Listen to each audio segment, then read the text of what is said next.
Heart disease is the #1 cause of death in the United States. The National Heart, Lung, and Blood Institute, the NHLBI, which provides leadership for a national program in disease of the heart, blood vessels, lung, and blood resources, and sleep disorders, funded this project to help African Americans prevent heart disease. This web-based training session, being conducted by the project team at Morehouse School of Medicine, will help community health workers, CHWs, like you learn the risk factors for heart disease so that you can help to educate other community health workers and clients. I am also encouraging you to participate with other community health workers in the online discussion forums that will be available in the virtual classroom as well. There are a total of 10 web-based sessions that you will cover during this training. If you are also participating in the Learning Circle discussions, these sessions will be taught in more detail in the classroom. The sessions are Knowledge is Power, Know Your Risk of Heart Disease, Act in Time to Heart Attack Signs, Get Energized, Say Yes to Physical Activity, Help Your Heart, Control Your High Blood Pressure, Be Heart Smart, Keep Your Cholesterol in Check, Embrace Your Health, Aim for a Healthy Weight, Protect Your Heart, Take Good Care of Your Diabetes for Life, Make Heart Healthy Eating an Everyday Family Reunion, Eat in a heart-healthy way, even when time or money is tight, Take control of your health, Enjoy living smoke-free. There are accompanying handouts and picture cards for each session to be used when you are teaching these sessions to other community health workers or clients. Handouts are available at the end of each chapter of your manual. Electronic copies are available by clicking your mouse on each handout title. Hello, and welcome to the peer-to-peer training of community health workers to improve heart health project. We will continue with session 5, Be Smart, Keep Your Cholesterol in Check. By the end of this session, you should know what cholesterol is and how it affects the body, what healthy cholesterol levels are, and learn the steps you can take to lower your blood cholesterol levels.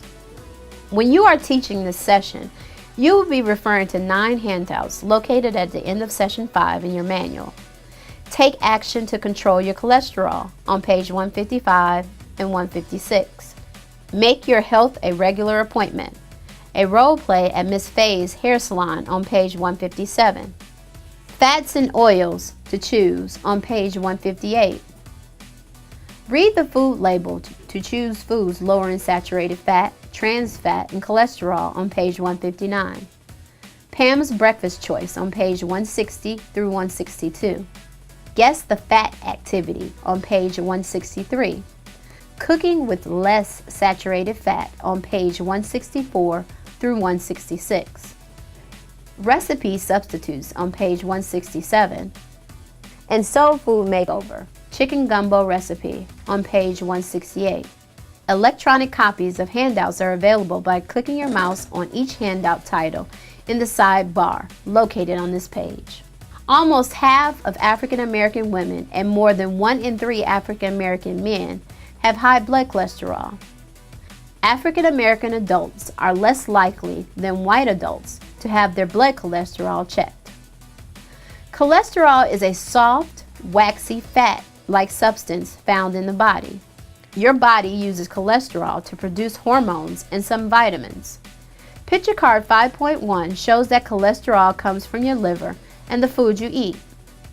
Your liver really makes all the cholesterol your body needs. When you consume foods that come from animals, you consume cholesterol. This cholesterol that comes from foods we eat is called dietary cholesterol. The types of fat in foods that raise cholesterol are saturated fat and trans fat. Having a large amount of cholesterol in your blood increases your risk of having a heart attack, stroke, or other health problems. There are several risk factors that can affect your cholesterol. Some that your client can't change, like gender, age, and family history, but there are many we can change, like eating habits, physical activity, and weight. You can eat a healthy diet, low in saturated fat, trans fat, and cholesterol, become more physically active every day, and maintain a healthy weight. Let's take a look at what happens to cholesterol once it gets into your blood. Cholesterol travels through the bloodstream in the form of packages called lipoproteins. These packages are made up of both fats and proteins. These lipoproteins packages come in two forms, HDL and LDL. Low-density lipoproteins, or LDL, is commonly called the bad cholesterol. LDL carries cholesterol to your blood vessels, which can potentially clog them. High-density lipoproteins, or HDL, is commonly called the good cholesterol, and they help to remove cholesterol from your body. Here's a good way for you to remember which is which. In LDL, where the L is for lousy, the lower the LDL is, the better. In HDL, the H is for healthy, and the higher it is, the better. Blood cholesterol levels are measured with a blood test. A lipid profile is a blood test that is typically done by a healthcare provider. The lipid profile is a complete test used to measure the levels of each type of fat in the blood. It measures the total cholesterol, which includes LDL, HDL, and the triglycerides. You have to fast for 12 hours before this test, and it is recommended for adults aged 20 or older. Screening sites may not have the ability to offer the complete test, so you may need to follow up with a doctor for a complete lipid profile.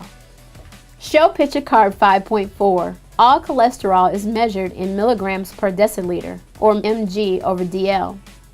The desirable numbers for total cholesterol is less than 200.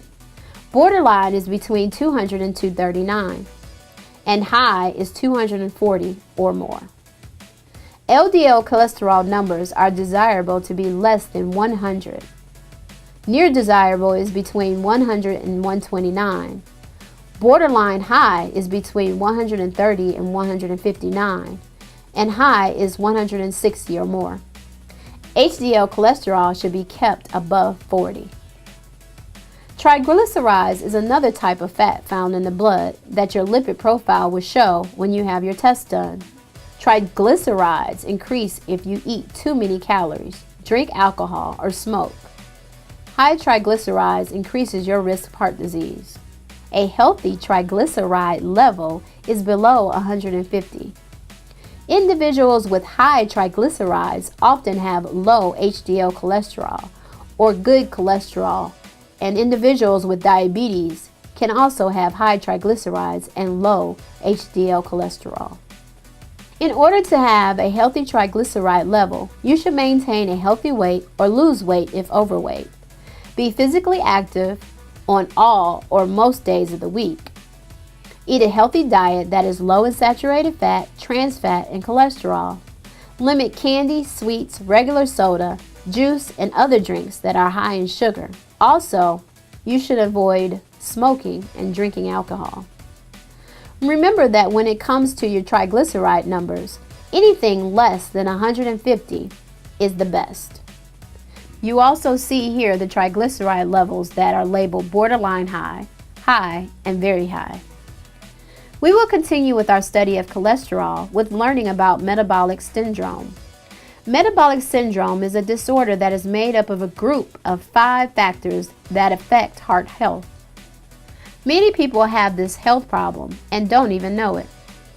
About 1 in 5 African American women and about 1 in 7 African American men has metabolic syndrome. The 5 risk factors that make up metabolic syndrome are: 1.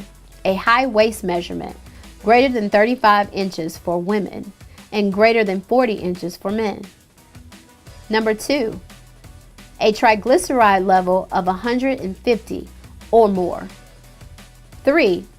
A low HDL cholesterol level, less than 50 for women and less than 40 for men.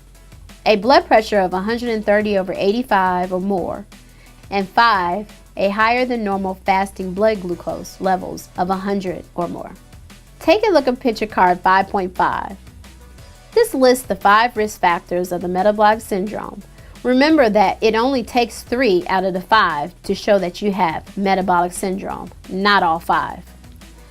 Earlier, we learned about arteries, blood flow, blockages, and clots. You will remember that blood flows freely to all cells of the body when arteries are normal and healthy. But when LDL cholesterol or lousy cholesterol is too high, cholesterol may become trapped in the walls of the arteries, causing them to harden, and the opening of the arteries can become clogged and narrowed, causing the clots and blockages that we discussed earlier. Foods high in saturated and trans fat can clog arteries. Picture card 5.6 shows examples of 1, a normal artery, and 2, a clogged artery.